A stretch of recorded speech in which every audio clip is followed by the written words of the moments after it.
ভোরে ঘুম ভাঙতেই জানালার কাছে তুষারের নরম টুপটাপ শুনলাম। বাইরে পুরো গ্রাম সাদা চাদরে ঢাকা, ধূসর আকাশ ছাদের উপর নেমে এসেছে। চুলার পাশে রাখা লোহার কেটলি হাতে নিয়ে আমি ধীরে ধীরে রান্নাঘরে গেলাম। কাঠের মেঝেতে পায়ের নিচে হালকা কর্মর, শীতের সকালে খুব আপন শব্দ। চুলায় আগুন ধরাতে একটু সময় লাগে। কাঠের সাজিয়ে দেশলাই ছোঁয়াতেই কমলা আলো ধীরে ধীরে ছড়িয়ে পড়লো। কাঠের ধোঁয়া আর ঠান্ডা বাতাসে রান্নাঘরটা পুরো উষ্ণ হয়ে উঠল। আমি আলমারি থেকে সাদা বড় পাত্র নামালাম। আজ স্যুপ হবে। টেবিলে গাজর, আলু, পেঁয়াজ সাজিয়ে রাখলাম। গাজর কাটার কটকট শব্দ উঠল। পেঁয়াজ থেকে সুন্দর মিষ্টি গন্ধ বেরোচ্ছে। আলু ছোট ছোট কিউব করে কেটে পাততে দিলাম। বাইরে তুষারপাত যেন আরো ঘন। আর আমাদের বাড়ির জানলার পাশে বাঁশের বেড়ায় সাদা আস্তর জমেছে। দূরে পাইন গাছগুলো স্থির সাদা মাথা নিয়ে দাঁড়িয়ে আছে। ঠিক তখনই দিদা এলেন রান্নাঘরে, কাঁধে উলের শাল, হাতে ছোট্ট মাটির বাটি। মৃদু হেসে বললেন, তেজপাতা দিতে ভুলিস না। আমি হাসলাম। তার আঙুলে এখনো ময়দার গুঁড়ো। পাত্রে একটু মাখন মিলিয়ে পেঁয়াজ ছাড়লাম।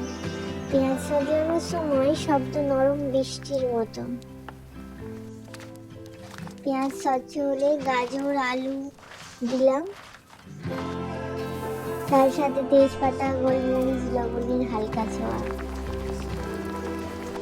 জল ঢেলে পাত্র ঢেকে দিলাম। স্যুপ ফুটতে সময় লাগে, সেই অপেক্ষায় সকালটা আরো ধীর হয়। দিদা জানালার পাশে বসে সোয়েটার বুনতে লাগলেন। সুচের টিক টিক শব্দ উষ্ণ ঘরে মিশে গেল। আমি মেঝেতে বসে আলুর খোসা গুছিয়ে একটা ছোট্ট ঝুড়িতে রাখলাম। পরে স্যুপ থেকে ধীরে ধীরে বাষ্প উঠছে। ঢাকনা তুলে নাড়তেই ভেতরটা নরম সোনালি।